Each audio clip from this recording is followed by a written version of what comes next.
I'm Faith. Welcome to my channel.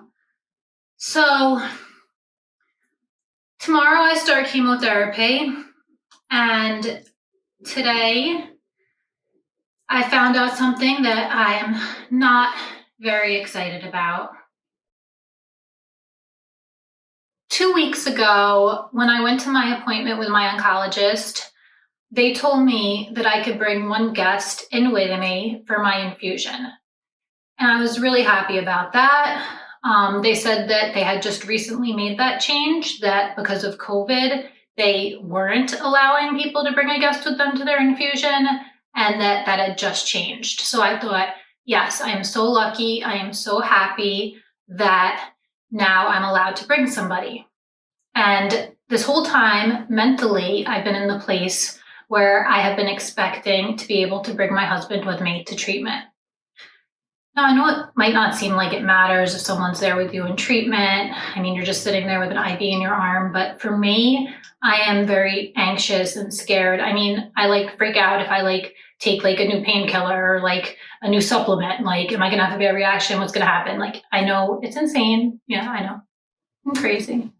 I admit it. I'm a little crazy. Now I am going to have to be alone and probably freaking out and panicking because they're going to be putting all kinds of medications into my veins, not just the chemotherapy. They put steroids and nausea medications and this, that, and the other thing. And I am going to probably be imagining every symptom under the sun because I'm going to be thinking way too much about what I'm feeling.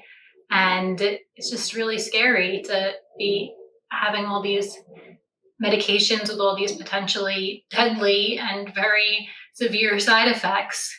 And if I had my husband there with me, just his presence would be a comfort to me, and we could chat and he would be able to distract me.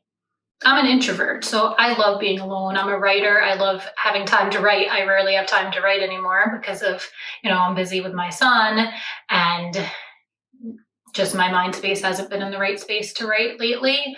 So, but generally speaking, I love my space and my alone time. Before we had the baby, and even now, I'll be give me some time to myself. I call it, I need to recharge my battery. That's how I've explained it to him, because he's an extrovert, so he didn't quite understand my needs as an introvert. So then I had to, use a metaphor for him. And I explained to him that, when I'm around people and commotion all day, it drains my battery. So when my battery is empty, the way that I recharge my battery is by being alone.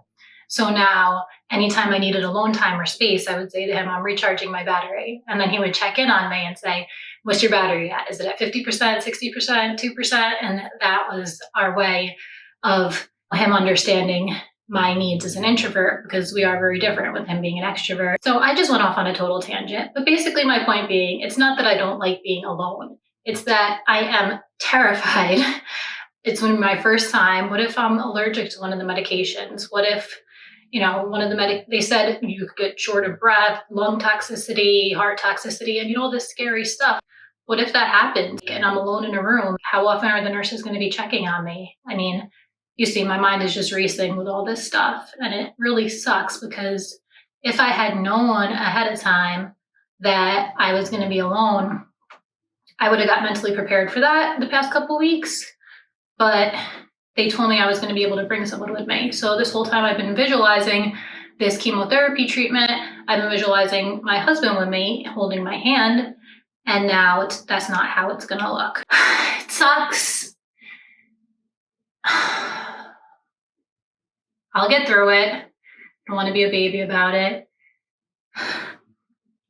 Exactly 24 hours from now I'm going to be getting my infusion. So yeah, this is a surprise. I'm scared, but I'm going to have my phone. I can call my husband. I could FaceTime him. I could think about my son. I could call my mom or my friends. Try to watch a show, go on the internet. Just whatever I can do to distract myself. And I'll be okay, and I'll get through it.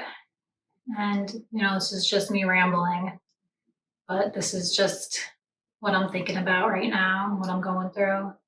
But I will be okay. I'm gonna do a vlog tomorrow to show you what's going on in my treatment, and maybe that'll get my mind off things and keep me from panicking too much.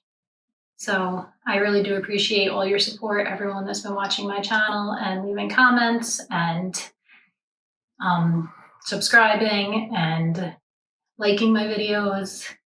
I know it sounds cheesy, but it really does mean a lot to me, and I really appreciate your support. It really does lift my spirits. So thank you so much.